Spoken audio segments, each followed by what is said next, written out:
My name's Jake, and I've been married to Sarah for 8 years. We met in college, had what people called the perfect relationship, and settled into a comfortable life together. I thought we had it all. A nice house, two great kids, stable jobs.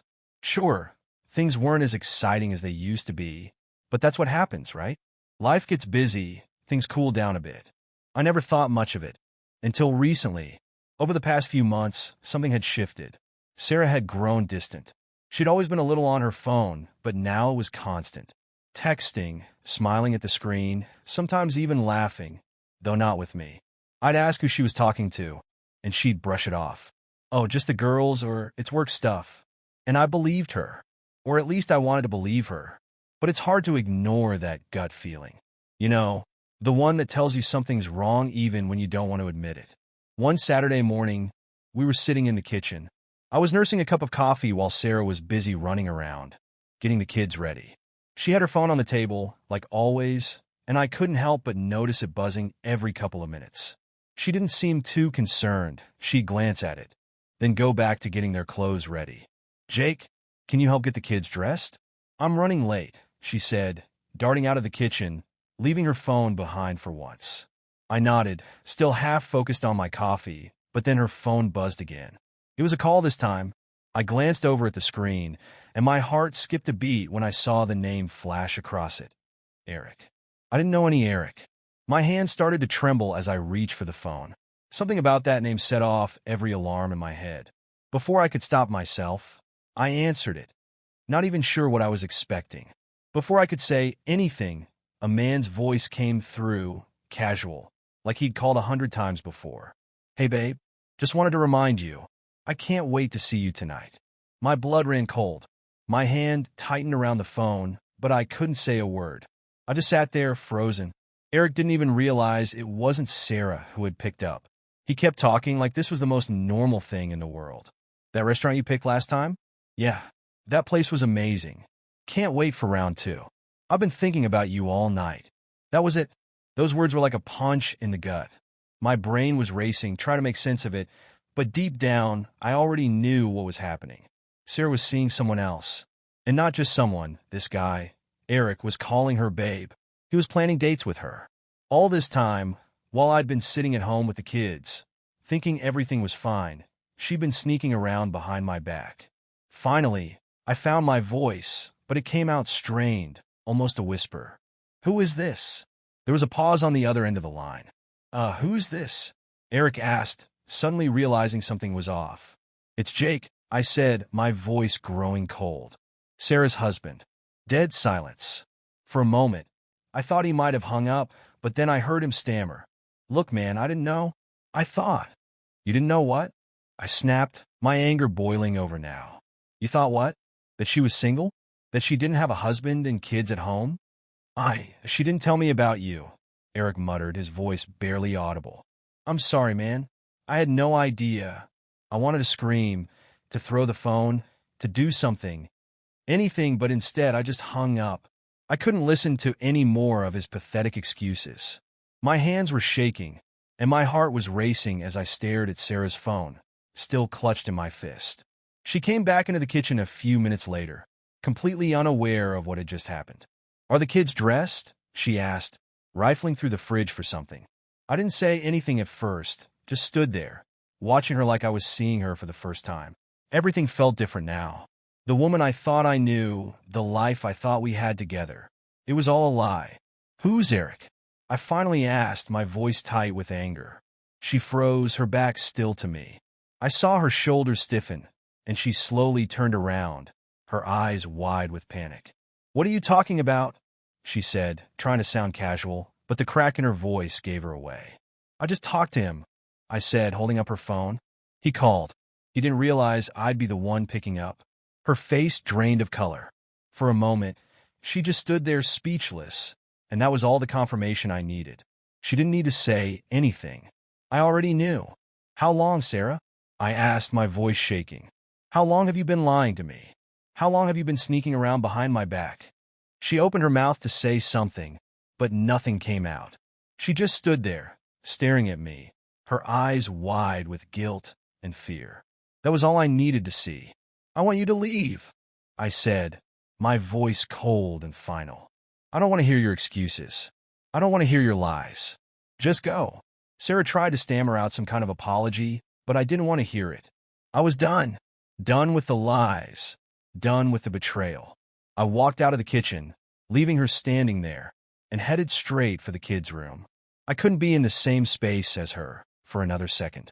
I walked out of the kitchen and into the kids' room, my mind a blur of anger, betrayal, and confusion.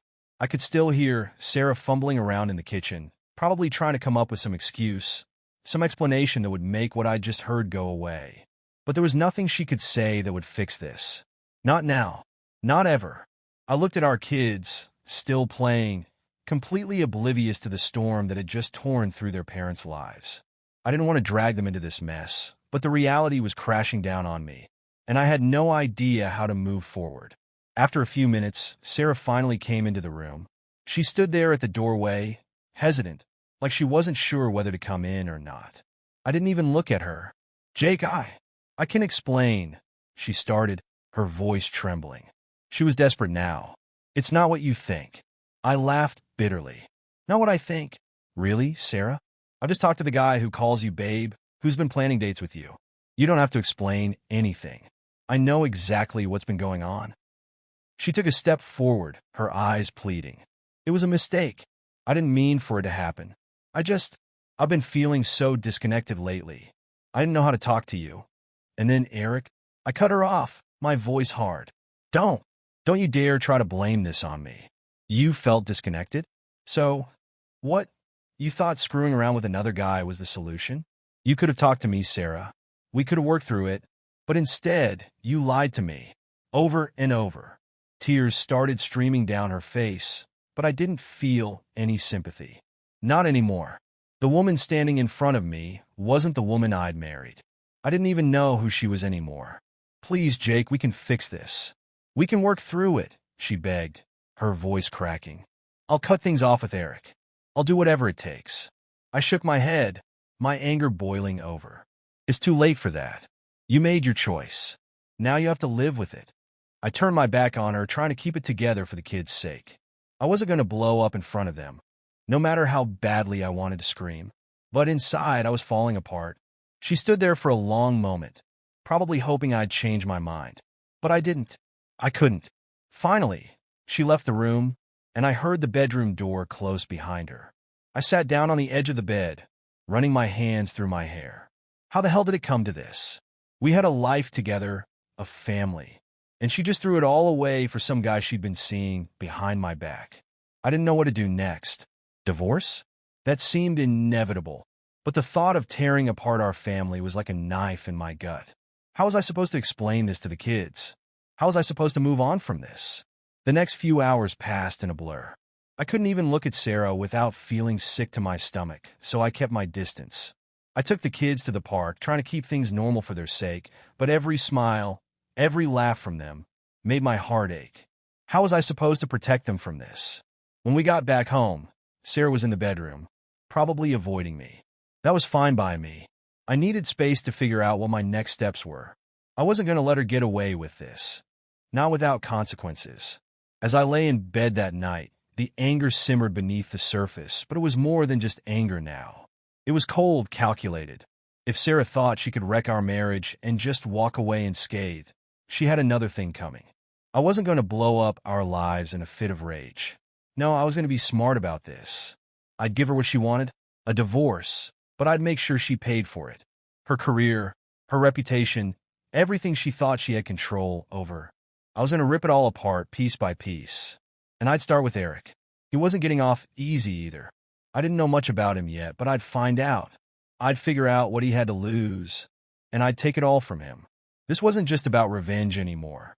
This was about making sure Sarah and her little side piece felt the full weight of the damage they'd caused. I'd been blindsided by this, but now I was awake, and they weren't going to know what hit them. I spent the next few days in a haze. Sarah tried to apologize, tried to make things right, but I couldn't even look at her without feeling that pit of anger and betrayal rise up in my chest. I stayed calm on the outside, at least around the kids, but inside I was fuming. I knew I had to do something. I wasn't going to just sit back and let her walk all over me. She destroyed our marriage, and now I was going to destroy everything she thought she could hold on to. He started small. First, I needed to learn more about Eric. I didn't know much about him yet, but it wasn't going to stay that way. A quick search through Sarah's phone had given me all the information I needed. His last name, where he worked, and more importantly, where he lived. Turns out Eric wasn't just some random guy. He was a manager at a company Sarah's firm did business with. Of course, she was always talking about how they were working on new deals and partnerships. I should have known that this was more than just work. Knowing he was connected to her professionally made it even worse. They'd been flaunting their affair right under everyone's noses, and nobody had even noticed. But I wasn't just going to let them keep their little secret. Not anymore. I started with Eric's company. I did some digging and found out that his boss was someone I'd met at one of Sarah's work functions. We'd even had drinks together. His name was David, and from what I could remember, he was a no-nonsense kind of guy, straight-laced and all about reputation.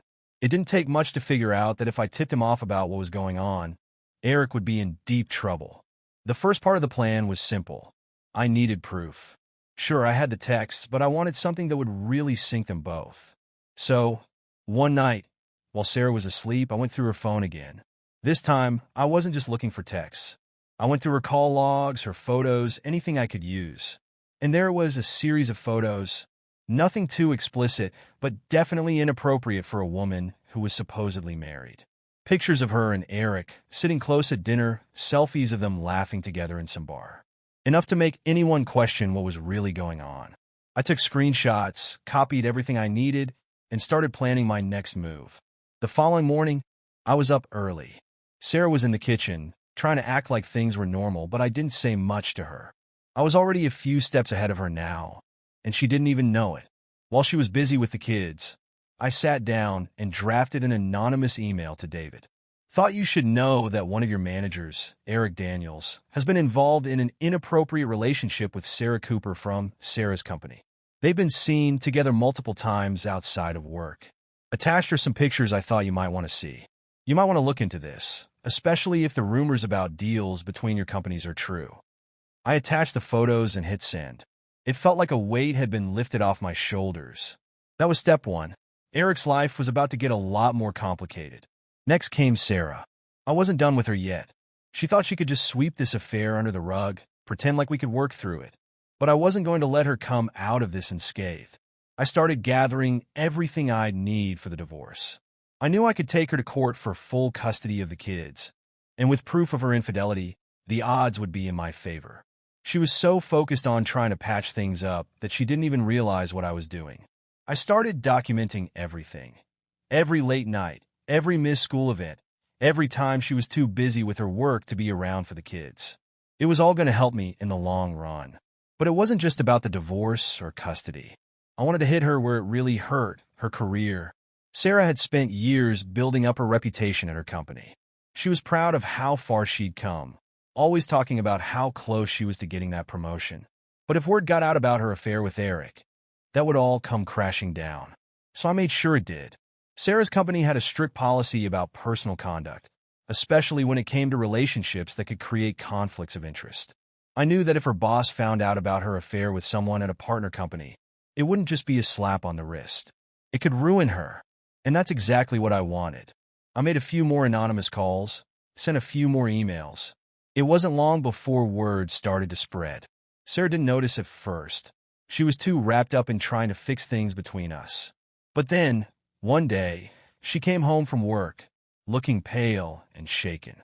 "They're investigating something at work," she said, her voice barely above a whisper. "Someone sent an anonymous tip about me and Eric. They're talking about suspending me." I didn't say anything. I just nodded, pretending like I was surprised. But inside, I was already thinking about my next move. It wasn't just about revenge anymore. It was about taking back control of my life. Sarah had shattered the trust between us, and now I was going to make sure she paid for it. Professionally, personally, and in every way that mattered. And I wasn't done yet. The tension in the house was thick. Sarah knew something was wrong, but she didn't know the half of it. After her confession about the investigation at work, she became more frantic, trying to fix things between us. She spent more time at home, trying to be a good wife and mother. Too little too late. I played along, smiled when I needed to, nodded at her apologies, but inside, I was already miles ahead of her. The investigation at Sarah's company was just the beginning. I knew that once her boss started digging, it wouldn't be long before everything she'd built came crashing down. I was counting on it. 2 weeks after I sent that anonymous tip, it happened. Sarah came home one evening looking pale, almost ghost-like. She dropped her bag at the door and just stood there, staring at the floor. I could hear the kids laughing in the other room, unaware that their mom's world had just imploded. "What happened?" I asked, trying to keep my voice neutral, though I already knew the answer. "They fired me," she whispered, her voice barely audible. I leaned back in my chair, feigning surprise. "What do you mean? Fired?" She finally looked up at me, her eyes full of panic. Someone reported the affair with Eric. They said it was a conflict of interest, that I'd compromised the company. I tried to explain, but they wouldn't listen. "I'm under a non-compete clause too, Jake. I can't even get another job in the same field for a year." Her voice cracked, and for a moment, I almost felt sorry for her. Almost. "They're talking about bringing legal action," she continued, her voice trembling. "They're accusing me of leaking confidential information to Eric's company. It's all falling apart." I kept my face calm, but inside, I felt a sense of grim satisfaction. This was exactly what I had planned for. Everything she had worked for, everything she had sacrificed our marriage for, was gone. The affair hadn't just destroyed our relationship. It had destroyed her career, too. She had no idea that I was the one who'd set the whole thing in motion. "And what about Eric?" I asked, knowing full well what had happened to him, but wanting to see her reaction. She swallowed hard, her hands shaking. He's been suspended pending the investigation. His boss said it was inappropriate for us to be involved, especially with the contracts between our companies. He might lose his job too." I nodded, pretending to process the information. "So, you're both losing everything for what?" "For him." She didn't respond. She just sank into the nearest chair, her head in her hands. I watched her, a mix of anger and satisfaction swirling inside me. This was the woman who had betrayed me, lied to me for months, and now she was paying the price. Over the next few days, the fallout from the investigation only got worse. Sarah was locked in a whirlwind of meetings with lawyers, trying to salvage whatever was left of her career. But the damage was done. Her reputation in the industry was shattered. Word spread quickly about the affair and the accusations of misconduct.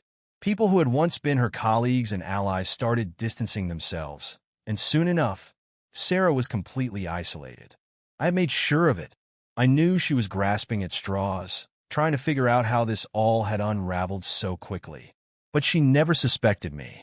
She never guessed that I was the one who had set her up for failure. I had been careful, anonymous emails, phone calls from burner phones, everything meticulously planned. And it had worked, but I wasn't done yet. One evening, while Sarah was out meeting with her lawyer, I went through her things again. This time, I was looking for anything that could further damage her credibility, personal emails, financial records, anything I could use. I wanted to make sure that if she even thought about trying to fight me in the divorce, she wouldn't stand a chance. I found what I was looking for easily enough. Emails between her and Eric that stretched back almost a year. Plans to meet in hotels, complaints about me, even discussions about how they thought they could make it work once she left me. It was enough to destroy her in court. I saved everything. This wasn't just about getting revenge anymore. It was about taking full control of the situation. I was going to come out of this divorce with full custody of the kids, the house, and everything else. Sarah had already lost her job and her reputation. Next, she'd lose her family. When Sarah finally got home that night, she looked exhausted. She had no idea what was coming. "Jake, I've been thinking," she said, sitting down across from me at the kitchen table. "Maybe we can work things out, for the kids' sake." I stared at her for a moment, feeling the cold detachment settle in. "There's no fixing this, Sarah. You did this. You made your choice." Her face fell, but I didn't care anymore. I had made my decision, and I was going to follow through with it. "I'll be filing for divorce next week," I said, my voice calm, controlled. "I want full custody of the kids. You can see them on weekends, maybe holidays." Her eyes widened in shock. "What? Jake, you can't. I can. And I will. I cut her off. You've already ruined your career. Don't make this harder on yourself. If you fight me, I'll use everything I have against you. The affair, the neglect, the emails. All of it. She just sat there, stunned, realizing for the first time that I wasn't going to let her get away with what she'd done. She had no idea how far I was willing to go. The next few days were tense. Sarah barely spoke to me, and the few times she tried, it was clear she didn't know how to fix the mess she created. But there was no fixing it. I'd made sure of that. And as the divorce proceedings started, I knew that Sarah was finally feeling what I had felt, powerless, betrayed, and completely alone. The day I filed for divorce was the day everything started to unravel for Sarah. What little control she thought she still had over the situation was slipping away faster than she could grasp at it. The kids noticed it too.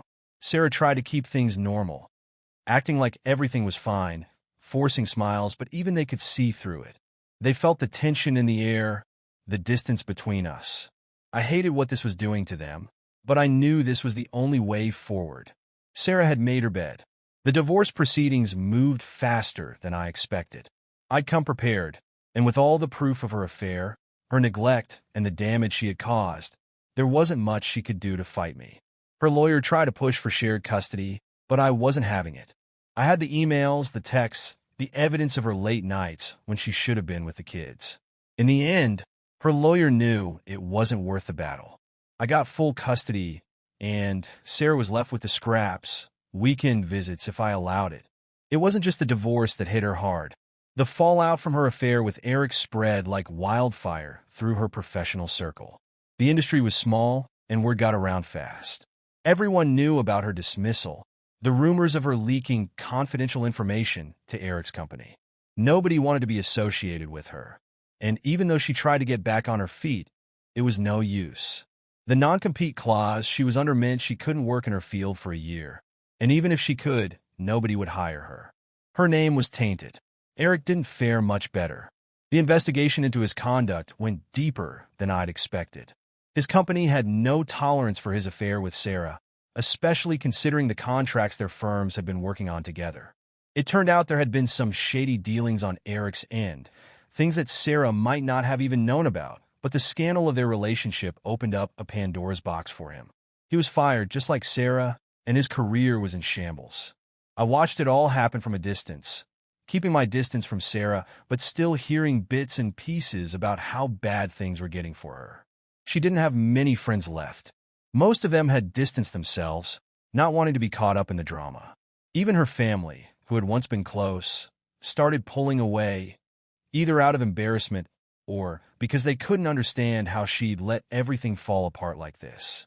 But none of that compared to what was happening between Sarah and the kids. At first, she tried to keep up appearances, acting like nothing had changed when she had her weekend visits. But the kids were smart. They saw how different she was. They felt how much she wasn't around. The more she tried to pretend everything was fine, the more they pulled away from her. I didn't have to say anything. They knew something was wrong. One weekend, after Sarah had taken them to her parents' house, my son, Liam, came home and asked me, "Dad, why doesn't Mom live with us anymore?" I wasn't ready for that question. I didn't know how to explain to a 6-year-old that his mother had destroyed our family, that she had chosen some other guy over us. But I wasn't going to lie to him either. "Your mom and I, we don't get along anymore," I said, trying to keep it simple. "Sometimes adults don't stay together." He frowned, clearly not satisfied with that answer. "But why? Did she do something bad?" I felt the anger flare up inside me again, but I pushed it down. This wasn't Liam's fault. He didn't need to know all the ugly details. "It's just something between me and your mom, buddy. But you and your sister will always be with me." "Okay." He nodded, but I could see the confusion in his eyes. I hated that this was happening to them. I hated that Sarah had put us in this position, but I wasn't going to let her drag the kids into her mess. They were better off with me. Sarah tried to keep things amicable, but it was clear that the kids were drifting away from her. She called during the week, but sometimes they didn't even want to talk to her. When she picked them up for her weekend visits, they'd come back quieter, more distant. I could see the strain it was putting on her, but again, she'd brought this on herself. The final blow came a few months after the divorce was finalized. One afternoon, I got a call from Sarah's mother. We'd stayed in touch for the kids' sake, but we didn't talk much about Sarah. This time, though, her voice was tight with concern. "Jake, we need to talk about Sarah," she said. "What about her?" I asked, already feeling a sense of dread creeping in. "She's not doing well," her mother explained, her voice shaking. "Ever since she lost her job, and with everything going on with you and the kids, she's been a mess. I think she's having a breakdown. She won't talk to anyone. She won't leave the house." I didn't know how to respond. Part of me wanted to feel sorry for her. After all, we'd spent nearly a decade together, and she was the mother of my kids. But then I remembered everything she'd done, how she'd lied, cheated, and ruined our family for her own selfish desires. Sympathy wasn't coming easy. "I don't know what to say," I finally told her mother. "This is what happens when you make choices like that. She needs help, Jake. I'm scared for her. Can't you do something? Talk to her, maybe? Talk to her? After everything?" I couldn't believe what she was asking. But then I thought about the kids. They deserved to have a mother who was at least stable, someone they could turn to. I wasn't doing it for Sarah. I was doing it for them. "I'll see what I can do," I muttered, not making any promises. That night I texted Sarah, "Your mom's worried about you. You should talk to her." Her response came hours later. "There's nothing left to talk about." I stared at the screen for a long time, feeling a strange mix of emotions. Satisfaction, anger, guilt. I had set out to destroy her life, and I had succeeded. But now, seeing her like this, broken, alone, it didn't feel as good as I thought it would. In the end, though, it wasn't about her. It was about me reclaiming my life and protecting my kids from the mess she had created. And I had done that. Sarah would have to live with the consequences of her choices, just like I had lived with the consequences of hers. A few weeks had passed since Sarah's mother called me, and in that time, things had gone from bad to worse for her. I had expected things to unravel for her, but not this fast. She hadn't reached out to the kids in almost a month, which wasn't like her. Even after everything that happened, she still tried to keep up some semblance of being a mom. But now there was just silence. I didn't tell the kids much about what was going on with Sarah. I didn't want them to worry, and part of me still held on to the hope that she'd pull herself together, at least for their sake. But as the weeks dragged on, that hope faded. It was late one evening when I got another call from Sarah's mother. This time, her voice was more frantic, almost panicked. "Jake, I don't know what to do anymore," she said, her voice trembling. "She won't leave the house.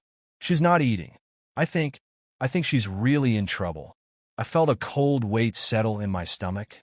As much as I wanted to keep my distance, this was something I couldn't ignore. Sarah was still the mother of my children, and as much as I hated what she had done to us, I didn't want her to spiral out of control completely. "I'll come over tomorrow," I said reluctantly, trying to push away the memories of the last time I'd seen her. Maybe I can talk some sense into her. The next day, I drove over to Sarah's mother's house. It had been a while since I'd been there, years maybe, and as I pulled into the driveway, I felt a wave of mixed emotions wash over me. This was where we used to come for family dinners, holiday gatherings, and birthday parties. It was hard to believe how far things had fallen since then. When I knocked on the door, Sarah's mother answered almost immediately. She looked tired, worn down, like she hadn't slept in days. Her eyes were red, and there was a weight to her posture that hadn't been there before. "She's upstairs," she said quietly, stepping aside to let me in. I nodded, not saying much. I wasn't sure what I was supposed to feel walking into this house again.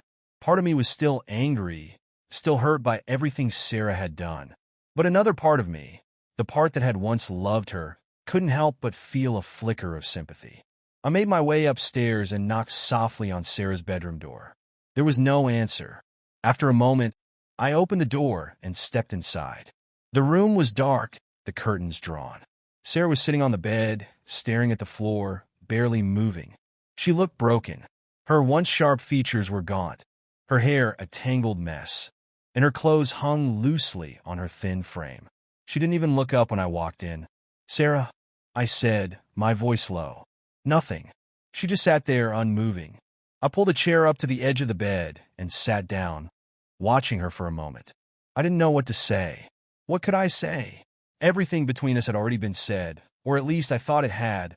But now, seeing her like this, I realized that maybe there was more to be said after all. Your mom's worried about you. I started, keeping my voice as even as I could. She thinks you need help. For the first time, Sarah reacted. Her eyes flickered up toward me, but there was no anger there. No fight, just emptiness. Help, she said quietly, her voice barely above a whisper. What kind of help do you think I need, Jake? You've taken everything from me. What's left? Her words stung, but I didn't let it show. This wasn't the time for me to be defensive. You did this to yourself, Sarah. I didn't take anything from you. You threw it all away. She laughed bitterly, the sound hollow and cold. Yeah, I guess I did, didn't I? There was a long, heavy silence between us. I could feel the weight of everything we'd been through hanging in the air, thick and suffocating. I didn't come here to argue, I said finally. I came here because your mom thinks you're in trouble. And I agree. Sarah didn't respond right away. She just stared at the floor, her hands limp in her lap. After what felt like forever, she spoke again, her voice so quiet I almost didn't hear her. I don't know who I am anymore, Jake, she said. I don't even recognize myself. Everything I had, everything I thought I was, it's gone. I didn't know how to respond to that. A part of me wanted to tell her that she had brought this on herself, that she had made the choices that led her here. But another part of me, the part that had once loved her, wanted to help her, to pull her out of the hole she had fallen into. I don't know what to say, Sarah, I said honestly. But this isn't the way to fix it. She looked up at me, her eyes full of tears. What do I do, Jake? What do I do? The question hung in the air between us. And for the first time in a long time, I didn't feel anger toward her. I felt pity. Sarah had made terrible choices. She had hurt me in ways I never thought possible, but in the end, she was still human. And now she was lost. You need to get help, I said finally. Real help. Talk to someone, get into therapy, do whatever it takes to get your life back together. Not for me. Not for the kids. For yourself. She nodded slowly, but I wasn't sure if she really heard me. Part of me wondered if it was too late for her, if she'd fallen too far to ever climb back up. But I couldn't think like that. I had to believe she could pull herself out of this, if not for her own sake, then for the sake of our kids. I stood up and walked toward the door. Before I left, I turned back to her one last time. Don't do this to yourself, Sarah, I said quietly. You made mistakes, but you don't have to let them define you. With that, I left, closing the door softly behind me. As I walked down the stairs, I felt a strange sense of closure. For the first time in months, I didn't feel the need to hurt her anymore. I didn't feel the anger that had driven me for so long. Sarah had destroyed our marriage, and I had destroyed her life in return. But now it was time to move on, to let go of the past and focus on the future. My future with the kids, away from the wreckage of what Sarah and I had once been. The weeks that followed were strange. After that final confrontation with Sarah, I didn't hear much from her. Her mother said she had finally agreed to go to therapy, which was a relief. But beyond that, there wasn't much to say. Sarah had become a ghost, a shadow of the person she once was. And in some ways, I was okay with that. I focused on the kids. They were my priority now, and I was determined to give them the stable, happy life they deserved. I threw myself into being the best father I could be, showing up to every soccer game, helping with homework, making sure they knew they were loved and supported. They were my world, and I wasn't going to let anything or anyone take that away from me. But even as things started to settle down, I couldn't shake the feeling that something was missing. The satisfaction I thought I would feel from taking Sarah down, it wasn't there. I had gotten my revenge, sure. I had made her pay for what she had done. But in the end, it didn't make me feel any better. It didn't erase the pain she had caused or the damage that had been done to our family. One night, after putting the kids to bed, I sat on the couch, staring at the ceiling, thinking about everything that had happened. The anger, the betrayal, the revenge, it had all felt so consuming at the time. But now, looking back, it all felt empty. I had destroyed Sarah's life, but I hadn't healed my own. I hadn't let go of the hurt, the bitterness, the resentment. I was still holding on to all of it, and it was weighing me down. I knew what I had to do. The next morning, I made a decision. I called my lawyer and told him I wanted to settle things with Sarah. No more fighting. No more dragging out the divorce, the custody battles, the legal mess. It was time to let it all go. When I told Sarah about my decision, she was surprised. I could hear it in her voice. "Why now?" she asked quietly. "Because it's time to move on," I said simply. "For both of us." There was a long pause on the other end of the line, and for a moment, I wondered if she was going to argue. But then she sighed, and I could hear the exhaustion in her voice. "Yeah," she said softly. "I guess it is." And just like that, the war between us was over. We agreed to split custody, with me having the kids most of the time, but allowing her more regular visits. The legal battle that had been looming over us for months finally came to an end, and for the first time in a long time, I felt free. As the months passed, things slowly started to return to normal. Sarah stayed in therapy, and though our relationship was far from perfect, we found a way to co-parent without the bitterness that had once consumed us. It wasn't easy, but it was necessary. For the kids. For all of us. I started dating again, something I hadn't expected to do so soon. It was strange putting myself back out there after everything that had happened, but it felt good. It felt right. I wasn't looking for anything serious, just someone to share a laugh with, to enjoy a good conversation. And for the first time in a long time, I started to feel like myself again. Looking back on everything that had happened, I realized that revenge hadn't been the answer. It hadn't healed the wounds Sarah had left behind. It had only deepened them. But letting go, moving forward, that was where I found my peace. Sarah and I would never be what we once were. But that was okay. We were different people now, and we were both learning how to live with that. In the end, I had my kids, my freedom, and my future ahead of me. And that was enough.